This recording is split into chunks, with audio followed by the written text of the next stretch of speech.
तो दिसंबर 2025 के लिए हम बात करने वाले हैं। साल 2025 का ये अंतिम महीना रहेगा कि आप वृषभ लगन वालों के लिए अब कैसा रहेगा। तो आप अपना ये चार्ट देख पा रहे हैं अपने बिल्कुल सामने स्क्रीन पर।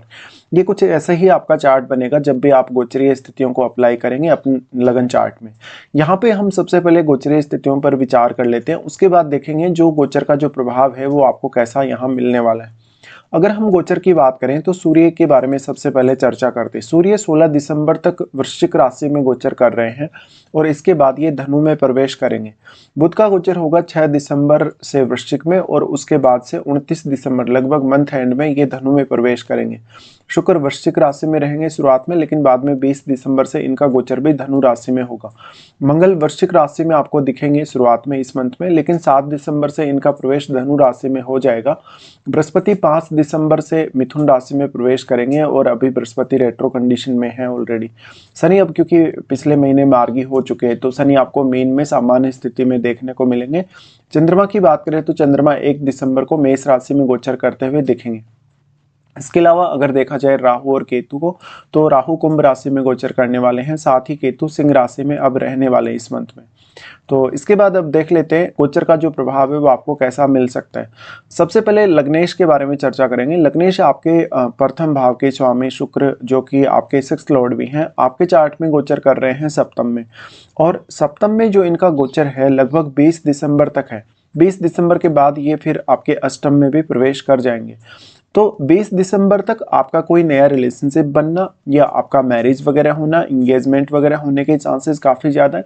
पार्टनर के साथ में अगर कोई भी प्रकार का डिस्प्यूट चल रहा है, कोई भी प्रकार का अगर विवाद चल रहा है, तो एक बेटर स्थिति आपको यहाँ दिखेगी। स्पेशली पुरुषों के केस में उनको अपने पार्टनर से काफ़ी हद तक यहाँ मदद भी मिल सकती है। लेकिन यहाँ पर ये संभावना थोड़ी बनती है कि जो आपका पार्टनर है वो आपसे कोई बड़ा खर्चा करवा सकता है या वो अपनी कोई आर्थिक जिम्मेदारी है वो आपके ऊपर डाल सकता है। शुक्र का दृष्टि यहाँ लगन पर भी होगा, तो लगन पर सूर्य बुध और शुक्र तीनों का ही दृष्टि होगा, तो ये कहीं ना कहीं थोड़ा सा पार्टनर को आपके ऊपर ज़्यादा हावी बनाएगा। आपका पार्टनर आपको डोमिनेट करेगा और यहाँ पे आपके पर्सनली जो नेम फेम है, प्रसिद्धि है या जो सामाजिक रूप से जो प्रतिष्ठा है, उसके चांसेस आपके लिए काफ़ी ज़्यादा होंगे। शुक्र उसके बाद प्रवेश कर रहे हैं अष्टम में। अष्टम में शुक्र प्रवेश कर रहे हैं तो यहाँ पे वो थोड़ा सा मैरिड लाइफ से डिससेटिस्फैक्शन लाते हैं, साथ साथ में वो आपको आपके इन लॉज से काफ़ी मदद दिलवाने वाले हैं। यहाँ पे शुक्र अष्टम में आ रहे हैं तो अब कोई ना कोई नया इनकम सोर्स आपको मिल सकता है। साथ ही साथ यहाँ पे बेसिकली आप अपना जो रिलेशनशिप है उसको कितना ज़्यादा स्टेबल रख सकते हैं अपने पार्टनर के साथ, उस पर आपको ध्यान देना होगा। शुक्र का दृष्टि होगा यहाँ पर फिर आपके 2nd हाउस पर, जहाँ पर गुरु ऑलरेडी ट्रांजिट में है और गुरु जो ट्रांजिट में रहने वाले, क्योंकि 5 दिसंबर से वो आ रहे हैं वापस, तो ये आर्थिक रूप से काफ़ी अच्छा माना जा सकता है आपके लिए। और कुछ निर्णय जो आपको आर्थिक रूप से अपने फैमिली रिलेटेड मामलों में लेने हैं उनके लिए भी। उसके बाद हम विचार करेंगे बुध पर। बुध आपके दूसरे घर के स्वामी और चार्ट में पंचमेश हैं। बुध की बात करें तो बुध 6 दिसंबर से वृश्चिक में आ जाएंगे और सप्तम में ही जैसा कि ये आपको दिखाई दे रहे हैं। तो बुध यहाँ आ रहे हैं तो ये पार्टनर के साथ किसी भी प्रकार का अगर आपको अंडरस्टैंडिंग में प्रॉब्लम है तो उसमें बुध मदद करेगा। थोड़ा बहुत तर्क वितर्क होने की संभावना हालांकि फिर भी बनेगी। नया कुछ आप स्टार्ट कर सकते हैं, जैसे कोई बिजनेस वगैरह या कोई नई पार्टनरशिप वगैरह। यहाँ पे बुध आ रहे हैं तो बेसिकली बुध क्योंकि वो पंचम के भी स्वामी हैं और वो दूसरे घर के स्वामी हैं, तो वो आर्थिक रूप से आपको पार्टनर से काफ़ी मदद दिलवा सकते हैं। आपके लिए आर्थिक रूप से कोई नया साधन कहीं ना कहीं बुध ला सकते हैं। ऐसे में अब जो भी लोग मार्केट वगैरह से जुड़े, जो भी लोग इन्वेस्टमेंट वगैरह करते हैं, उन लोगों के लिए भी काफ़ी ज़्यादा बेटर होगा, क्योंकि यहाँ वो पंचमेश हैं आपके और वो सप्तम में आ रहे हैं। तो सप्तम भाव है वो बिजनेस का और क्योंकि वो 2nd लॉर्ड भी है, ऐसे में आपका पार्टनर या तो इस मामले में आपको सपोर्ट करे या कोई ना कोई अन्य पर्सन भी जो आपकी लाइफ में है वो आपको इस मामले में सहायता करे। इस प्रकार से बुध है तो आपके लिए कोई नया बिजनेस शुरुआत करने की अपॉर्चुनिटी होगी। और यहाँ पे बुध और इनका सारों का प्रभाव आपके लगन पे होगा, तो जैसे कि मैंने बोला यह आपकी स्वयं की प्रतिष्ठा के लिए तो काफ़ी अच्छा है ही, आपकी पर्सनैलिटी को भी ये काफ़ी अट्रैक्टिव बनाते हैं। लेकिन यहाँ क्योंकि ये पार्टनर के घर में गोचर कर रहे हैं तो पार्टनर थोड़ा ज़्यादा ही हावी रहेगा आपके ऊपर। अब अगर बुध के गोचर को देखा जाए तो फिर वो धनु में प्रवेश कर रहे हैं, लगभग मंथ एंड में प्रवेश करेंगे 29 तारीख से। इसके बाद वो क्योंकि अपने ही भाव पे दृष्टि डालेंगे तो यहाँ भी वो आर्थिक रूप से कहीं ना कहीं आपको मदद करने ही वाले। इसके बाद हम आ जाते हैं चंद्रमा पे। चंद्रमा आपके थर्ड हाउस के स्वामी हैं और शुरुआत में अगर देखा जाए चंद्रमा के गोचर को तो वो मेष राशि में आपको गोचर करते हुए दिखेंगे। लगभग 1-2 दिन तक इनकी स्थिति यहाँ ये बनेगी। तो शुरुआत में आप अपने रिलेशनशिप को लेकर काफ़ी चिंतित हो सकते हैं। आपका कोई इस मंथ के स्टार्टिंग में एक बड़ा खर्चा हो सकता है जो कि किसी फैमिली के जो मेंबर हैं आपके उनके स्वास्थ्य वगैरह के लिए हो सकता है। चंद्रमा यहाँ पे अब थर्ड लॉर्ड होके 12th में है तो आपका कोई भी ऐसा कार्य जिसमें आपने बहुत ज़्यादा एफर्ट किया, आपने बहुत ज़्यादा मेहनत की तो वो व्यर्थ जा सकती है। अगर आप क्रिएटिव फील्ड में हैं तो इस मंथ में आपके लिए काफ़ी ज़्यादा अपॉर्चुनिटी होगी आगे बढ़ने के लिए। फिर चंद्रमा आ जाते हैं आपके लगन में। लगभग ये स्थिति आपको दिखेगी 3-4 तारीख के आसपास। तो यहाँ पे 3 और 4 तारीख के आसपास की जो स्थिति रहेगी उसमें कहीं ना कहीं आपका जो रिलेशनशिप है पार्टनर से वो बैलेंस में आएगा। आपको कहीं ना कहीं निर्णय लेने में अच्छे से मदद मिलेगी और क्योंकि चंद्रमा थर्ड लॉर्ड है तो ये अचानक से कोई एक यात्रा भी आपको दे सकता है जो कि आपके इंडिविजुअल पर्पज से होगी या तो अपने फैमिली पर्पज से होगी। चंद्रमा लगन में आ रहे हैं तो यहाँ जो आपके अब लगन में बैठा हुआ ग्रह होगा उससे भी वो काफी ज्यादा प्रभावित होंगे। फिर चंद्रमा आ रहे हैं सेकंड में। देखिए सेकंड में चंद्रमा आ रहे हैं तो आर्थिक रूप से कुछ उतार चढ़ाव आ सकता है, कोई बड़ा फैसला आप कर सकते हैं आर्थिक रूप से। चंद्रमा का यहाँ आना फैमिली के साथ काफी अच्छे रिलेशंस दिखाता है और चंद्रमा यहाँ आने से बेसिकली आपकी वाणी पर काफी अच्छा प्रभाव रहेगा। उसके बाद चंद्रमा अपने स्वयं के घर में आएंगे जहां पर वो अपने ही घर में होंगे तो निश्चित तौर पर ये कोई अचानक से यात्रा का प्लान आपको दिखाता है। आपका कोई लंबा दूरी का प्लान हो यात्रा का या शॉर्ट डिस्टेंस का प्लान हो, ऐसे में आपका इमेजिनेशन काफ़ी तेज़ी से बढ़ेगा और आपको कम्युनिकेशन में भी काफ़ी मदद मिलेगी यहाँ पे। उसके बाद हम देख लेते हैं सूर्य को। सूर्य आपके फोर्थ लॉर्ड है और सूर्य का ट्रांजिट हो रहा है इस मंथ में स्टार्टिंग में सप्तम में। देखिए सप्तम में सूर्य ट्रांजिट में होंगे तो ये पार्टनर को थोड़ा सा हावी बनाता है। पार्टनर का जो रोल होगा आपके घरेलू कार्यों में इवन आपके प्रोफेशन वाइज वो थोड़ा ज़्यादा बढ़ जाता है। ऐसे में जो पार्टनर है उसका इम्पेक्ट आपके ऊपर काफ़ी स्ट्रांगली पड़ेगा। और जैसे कि हमने अभी शुक्र के बारे में भी जब डिस्कस किया था तो शुक्र यहाँ पे क्योंकि लग्नेश होके ही आ रहे हैं सप्तम में तो यहाँ पर सारा का सारा जो फोकस है इस मंथ में आपका आपके पार्टनर की तरफ रहना चाहिए और आपको ज़्यादा से ज़्यादा मदद मिलेगी अपने पार्टनर से। तो कहीं ना कहीं आपका कोई भी ऐसा काम है जिसमें आपको आगे बढ़ने में सहायता नहीं मिल रही या किसी भी काम में आपको सफलता नहीं मिल पा रही, आपने कोशिश बहुत ज़्यादा की है या लेकिन आपने जो एक मेहनत का जो एक लेवल है, हार्डवर्क का जो एक लेवल है कहीं ना कहीं वो भी पार कर लिया किसी भी पर्टिकुलर काम को करने को लेकर, लेकिन आपको अगर सहायता नहीं मिल रही तो आप अपने जीवन साथी से इस समय सहायता प्राप्त कर सकते हैं किसी भी तरीके से। बट यहाँ थोड़ा बहुत हावी होने का चांसेस इसलिए ज्यादा होंगे क्योंकि एक तो आपका जो सप्तम भाव है मंगल का घर है और मंगल के घर में सूर्य हमेशा बहुत ज्यादा डोमिनेटिंग दिखते हैं और यहाँ आपके लग्नेश भी स्वयं ही आ गए सप्तम में इसलिए भी। तो सूर्य यहाँ से आपके मान सम्मान के लिए बहुत ज्यादा अच्छे हैं। फैमिली रिलेटेड मामलों में हो सकता है कुछ आपको तनातनी देखने को मिले अपने परिवार के सदस्यों के साथ क्योंकि फोर्थ हाउस में ऑलरेडी केतु का ट्रांजिट है तो आपको ये सब फोर्स कर सकती है स्थितियां घर से दूर जाने या घर से दूर ट्रेवल करने के लिए। सूर्य उसके बाद आ रहे हैं अष्टम में। देखिए सूर्य अष्टम में जा रहे हैं तो ये किसी भी प्रकार का आपको सहायता करवा सकता है माता पिता के थ्रू या आपके इन लॉज के थ्रू। यहाँ पे आपको बेसिकली एक तो जो स्टडी वगैरह जो लोग कर रहे हैं कोई भी हायर लेवल का स्टडी कोई भी हायर लेवल का रिसर्च वगैरह कर रहे हैं उन लोगों को काफ़ी हद तक मदद मिलेगी। और सूर्य के यहाँ आने से हालांकि आपको अपने पार्टनर से तो मदद मिलेगी मिलेगी उनकी फैमिली से भी काफ़ी ज़्यादा। तो सूर्य का यहाँ आना स्टडी जो लोग कर रहे हैं उनके लिए तो काफ़ी अच्छा है ही, साथ में कुछ नए इनकम सोर्सेज आपको मिल सकते हैं और उससे जो इम्पेक्ट पड़ेगा कहीं ना कहीं आपकी जो फैमिली लाइफ है उसके ऊपर काफ़ी पॉजिटिव इम्पेक्ट पड़ेगा। लेकिन यहाँ थोड़ा बहुत आपको रिश्तों को लेकर सावधानी बरतनी होगी क्योंकि सूर्य बहुत ही ज़्यादा एक एनर्जेटिक प्लैनेट है और एनर्जेटिक होने की वजह से थोड़ा बहुत यहाँ पर तनाव रिश्तों में दिख सकता है। सूर्य का दृष्टि यहाँ से रहेगा सेकंड हाउस पर। सेकंड हाउस पर जो दृष्टि रहेगा यहाँ पर वो आपको आर्थिक रूप से काफ़ी मदद कर सकते हैं। आर्थिक रूप से कोई भी फैसला लेना हो फैमिली रिलेटेड आपको कोई भी अन्य काम भी अगर करना हो तब भी। उसके बाद हम यहाँ से देखेंगे मंगल को। मंगल का जो गोचर होगा देखिए मंगल वृश्चिक में शुरुआत में रहेंगे लेकिन बाद में वो धनु में आ रहे हैं तो लगभग अगर देखा जाए मंगल के गोचर को 7 दिसंबर से क्योंकि वो धनु में आ रहे हैं तो 7 दिसंबर तक थोड़ा आपको सावधानी रखनी होगी। यहाँ पर मंगल भी रहेंगे तो पार्टनर के साथ किसी भी प्रकार का डिस्प्यूट हो, आपका कोई बिजनेस चल रहा है तो बिजनेस में अगर आपकी किसी से कोई पार्टनरशिप है तो वहाँ भी कुछ ना कुछ आपको दिक्कतें दिखेंगी।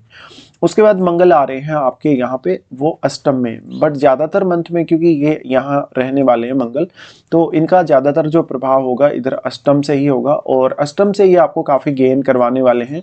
यहाँ से वो आर्थिक रूप से आपको काफ़ी मदद दिलवा सकते हैं, आपको विदेश यात्रा करने या रिसर्च वगैरह करने में भी काफ़ी मदद करवा सकते हैं। मंगल का दृष्टि यहाँ से होगा आपके 11th पे, 11th पे दृष्टि होगा, तो यहाँ ये क्योंकि अब गुरु के ही घर में बैठे हैं और गुरु के ही घर पे यहाँ दृष्टि भी डाल रहे हैं, और शुरुआत में क्योंकि लगभग 7 तारीख तक की जो स्थिति है कहीं ना कहीं ऑलमोस्ट, क्योंकि मंगल 7 दिसंबर से धनु में आ रहे हैं, उसके बाद यहाँ क्योंकि ऑलरेडी पहले जो 5 दिसंबर तक की स्थिति है उसमें गुरु का ट्रांजिट भी रहेगा, लेकिन बाद में गुरु तो आपके सेकेंड हाउस में आ जाएंगे, पर यहाँ जो दृष्टि आ रही थी अब गुरु की वो दृष्टि यहाँ नहीं पड़ेगी। बट यहाँ पे फिर मंगल का जो दृष्टि है, क्योंकि मंगल बाद में आ रहे हैं इधर 7 तारीख को, लेकिन अगर मान लो यहाँ पर सपोज करो अगर गुरु भी होते थर्ड हाउस में इस समय में तो आपके लिए ज़्यादा बेहतर होता, बट ये ट्रांजिट तो क्योंकि इधर बदल जाएगा इसलिए सिर्फ मंगल का दृष्टि यहाँ पड़ेगा, गुरु वाला यहाँ से जो एस्पेक्ट था वो हट गया, तो आपको यहाँ पर आर्थिक रूप से थोड़ी स्वयं मेहनत करनी पड़ सकती है इस वजह से। तो अब आपके पार्टनर का और उनकी फैमिली का बहुत अहम रोल होगा आपके रिलेशनशिप को लेकर। फिर मंगल यहाँ से दृष्टि डालते हैं, क्योंकि सेकंड हाउस पे वो दृष्टि डाल रहे हैं, तो वो अब क्योंकि गुरु के ही घर में बैठे हैं और उन्हीं पे दृष्टि डाल रहे हैं, तो यहाँ गुरु की दृष्टि होने से आपके लिए रिजल्ट्स थोड़े ज़्यादा बेहतर होंगे। उसके बाद मंगल का दृष्टि आ जाता है आपके थर्ड पे मंगल दृष्टि डाले तो ये भाई बहनों या अपने रिलेटिव्स के साथ रिश्तों को लेकर उतना अच्छा नहीं होगा, क्योंकि मंगल के लिए उनका नीच का घर है, और यहाँ पे मंगल का दृष्टि है तो ये आपको हार्डवर्क करने में मदद अवश्य करेगा। तो इस समय आप अपने लिए कुछ ना कुछ नया इनकम सोर्स खोज सकते हैं, आप कितना भी हार्डवर्क कर सकते हैं, ज़्यादा से ज़्यादा कोई भी ऐसा काम जिसमें आपको काफ़ी हार्डवर्क की ऑलरेडी आवश्यकता है। उसके बाद हम गुरु को देखते हैं। गुरु आपके 8वें घर के लॉर्ड और वो आपके 11th हाउस के भी लॉर्ड हैं। गुरु का ट्रांजिट हो रहा है स्टार्टिंग में आपके थर्ड हाउस में। देखिए थर्ड हाउस में लगभग 5 दिसंबर तक ही ये रहने वाले हैं, बाद में वो सेकंड हाउस में जा रहे हैं। तो 5 दिसंबर तक के लिए आपका कोई भी रिलेशनशिप रिलेटेड प्लान है, मैरिज रिलेटेड प्लान है, या इन फ्यूचर आप आने वाले जो ट्रांजिट है गुरु का जो कर्क राशि में होगा अगले साल में, उसके लिए कुछ भी स्पेसिफिक प्लानिंग्स कर सकते हो। इसके साथ साथ आप अपने लिए कुछ इनकम सोर्सेज खोजने के मामले में, बिजनेस की कोई स्टार्टिंग आपको करनी है, या किसी भी अन्य तरीके से आप कोई भी काम के लिए इस समय प्लान कर सकते हो। गुरु लेकिन बाद में 5 दिसंबर तक ही यहाँ रहेंगे, तो 5 दिसंबर तक इनकी स्थिति उच्च की रहेगी, जिससे आपको अष्टम भाव से गेन होने की संभावना काफी ज्यादा बढ़ जाएगी। बाद में गुरु आ रहे हैं सेकंड हाउस में। सेकंड हाउस का गुरु उन लोगों के लिए ज्यादा फेवर करेगा जिनका ऑलरेडी कोई जॉब वगैरह है, लेकिन थर्ड का जो गुरु रहेगा 5 दिसंबर तक वो उन लोगों को ज्यादा फेवर करेगा जिनका कोई बिजनेस वगैरह है। तो गुरु का यहाँ सेकंड हाउस में होना बेसिकली आपको अब काफी हेल्प करेगा आपके रूटीन लाइफ में, आपके फैमिली रिलेटेड कार्यों में, और आपको डिसीजन लेने में भी। गुरु का दृष्टि जो 6th हाउस पे आ रहा है, मान लो अगर आपके ऊपर कोई अभी कर्ज वगैरह है, आपके ऊपर कोई लोन वगैरह है, या आर्थिक रूप से कोई आप गलत फैसला लेके कहीं फंस गए हैं, तो उन मामलों में गुरु आपकी काफ़ी हद तक मदद करने ही वाले हैं। गुरु का दृष्टि 6th हाउस पे होने से डेली लाइफ को मैनेज करने में काफ़ी हद तक मदद मिलेगी। आप अपने बॉस या अपने कलीग्स वगैरह के लिए भी काफ़ी सपोर्टिव होंगे। साथ साथ में जहाँ जहाँ भी आपको डिसीजन वगैरह लेने में दिक्कतें आ रही हैं, उन मामलों में भी आप काफ़ी बेहतर कर पाएंगे, और यहाँ पर जितना ज़्यादा आप थोड़ा लंबे समय के लिए प्लान करें उतना बेटर कर पाएंगे। गुरु का दृष्टि फिर आ जाता है अपने खुद के ही घर पे, जहां पर वो मंगल को एस्पेक्ट कर रहे हैं, तो यहाँ भी वो आपके अष्टम भाव को काफी ज्यादा बैलेंस में लाने की कोशिश कर रहे हैं। साथ में आप लेकिन अपने चार्ट में स्थित गुरु को जरूर देखिए, उनकी स्थिति कैसी। गुरु की दृष्टि यहाँ होने से बेसिकली आपको स्टडीज में मदद मिलेगी और आर्थिक रूप से काफी हद तक मदद मिलेगी। उसके बाद गुरु का दृष्टि आ जाता है आपके 10th पे। देखिए 10th हाउस में ऑलरेडी क्योंकि राहु गोचर कर रहे हैं, तो राहु का रिजल्ट भी यहाँ काफी बेहतर होगा फिर अगर इस तरीके से गुरु की दृष्टि पड़ रही है तो। साथ साथ में ये आपको कैरियर में आगे बढ़ने के साथ साथ कैरियर में काफी नेम फेम दिलाने में मदद करेंगे। अगर आपका इनडायरेक्टली या डायरेक्टली कोई भी फॉरेन से कुछ कनेक्शन है आपके प्रोफेशन का, या मान लो आप फॉरेन में सेटल्ड हैं, तो आपको और भी ज्यादा यहाँ हेल्प मिल सकती है। उसके बाद हम देखते हैं शनि को। शनि आपके यहाँ 9वें और 10वें घर के स्वामी हैं, और अब वो क्योंकि मार्गी हो चुके हैं, तो मार्गी होने के बाद से देखिए यहाँ पे इस दिसंबर के मंथ में वो आपको 11th हाउस में ही देखने को मिलेंगे। तो वो आर्थिक रूप से आपको काफ़ी स्टेबल बनाते हैं। आपका कोई भी प्रकार से ऐसा काम है जिसमें आप कुछ बिजनेस वगैरह रिलेटेड काम कर रहे हैं, या आपको अपने नेटवर्क से मदद चाहिए, सोशल सर्किल को आपको बढ़ाना है, उन मामलों में तो ऐसा शनि आपके लिए एक तो विदेश से कुछ इनकम सोर्स अगर आपको मिल रहा है, या विदेश में ऑलरेडी अगर आप सेटल्ड हैं तब भी, और अपनी कंट्री में भी अगर आप ऐसा कोई बिजनेस वगैरह करना चाहते हैं तो शनि आपकी काफ़ी मदद कर रहे हैं और वो आपके रुके हुए पैसे को वापस लाने में आपकी मदद करेंगे। साथ साथ में आपके लिए आर्थिक रूप से जो डिसीजन होंगे आपके, उनमें काफ़ी बेटर स्थिति आपको दिखेगी। तो ये मंथ में आप ये विचार कर सकते हैं कि जो भी जहाँ भी आपका पैसा रुका है, जहाँ भी आपने कुछ गलत इन्वेस्टमेंट रिलेटेड डिसीजन लिए या कुछ ऐसे फैसले आपसे आर्थिक रूप से हो गए जो आपके फेवर में नहीं है, तो आप वहाँ कुछ अभी बदलाव कर सकते हैं। शनि का दृष्टि यहाँ से आपके लगन पे होगा, लगन पे दृष्टि होगा तो शनि आपको काफ़ी ज़्यादा जिम्मेदारी देने की कोशिश कर रहे हैं और आपका रिस्पॉन्सिबिलिटी वो काफ़ी स्ट्रांगली बढ़ा रहे हैं यहाँ पे, और आपका हार्डवर्क भी बढ़ा रहे हैं। उसके बाद यहाँ पे आपके पंचम पे वो दृष्टि डालते हैं। पंचम पे दृष्टि होने से देखिए आप अपने डिसीजन के प्रति बहुत ज़्यादा स्ट्रांग होंगे, अपने डिसीजंस को बार बार बदलेंगे नहीं, और मेनली आपका जो फोकस होगा हर काम को बहुत ही एक प्लानिंग करके बहुत ही अच्छे से मैनेज तरीके से करने का होगा।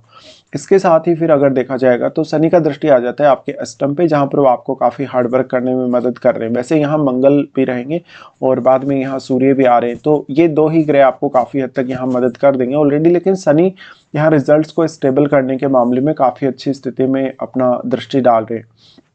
तो कुल मिलाकर ये मंथ में आप प्लान कर सकते हैं कुछ कैरियर में अगर आपको चेंजेस करने हैं, आर्थिक रूप से कुछ बड़े फैसले आपको फ्यूचर के लिए लेने हैं, या आर्थिक रूप से अपने जीवन में आप कुछ बड़े बदलाव चाहते हैं अगर अपनी तरफ से, तब भी। तो इसके बाद हम देख लेते हैं अब, क्योंकि राहु और केतु के बारे में अभी यहाँ कोई चर्चा नहीं करने वाले हैं, ऑलरेडी अब इनके बारे में पहले काफ़ी चर्चा हो चुकी है। तो अब आपके लिए कौन कौन से अच्छे दिन है इस मंथ में और कौन कौन से कुछ आपको डिस्टर्ब करने वाले दिन हैं, उनके बारे में विचार कर लेते हैं। सबसे पहले अच्छे दिनों की अगर बात करेंगे तो इस मंथ में आपके लिए जो अच्छे दिन निकल के आ रहे हैं, 3 से 9 तारीख तक आपके लिए काफ़ी अच्छा समय रहेगा। तो यही दिन आपके लिए सबसे अच्छे हैं इस मंथ में। जो भी काम आपके नहीं बन पा रहे, जहाँ भी आपको बहुत ज़्यादा मेहनत करने की आवश्यकता है, तो आप इन दिनों का चुनाव कर सकते हैं कार्य करने के लिए।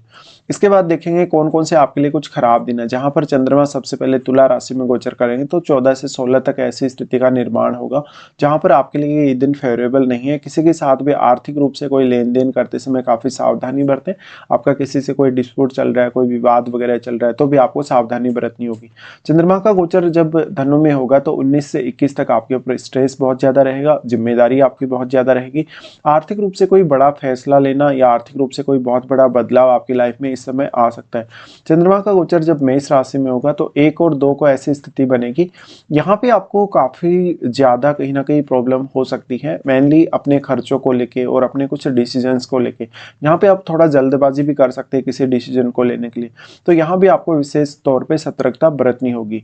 फिलहाल हम पूरा डिस्कशन कर चुके हैं। फिलहाल आपको वीडियो देखने के लिए धन्यवाद।